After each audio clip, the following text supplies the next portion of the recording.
Want to connect Brevo to your WordPress website? Well, in this tutorial, I'll show you how to link the two platforms step by step. You'll learn how to install the Brevo plugin, connect it using an API key, configure the basic settings, and test the integration to make sure everything works properly. First, sign into your Brevo account in one browser tab, then log into your WordPress admin dashboard in another tab. Keeping both dashboards open makes the setup process much easier. Next, head over to the Plugins section in WordPress and click Add New Plugin.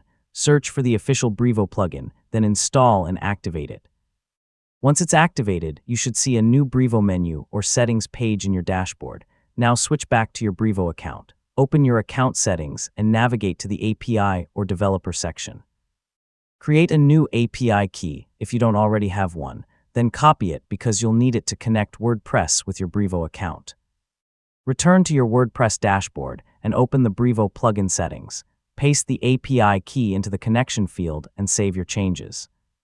If everything is correct, WordPress should confirm that your Brevo account has been connected successfully. After that, review the available plugin settings.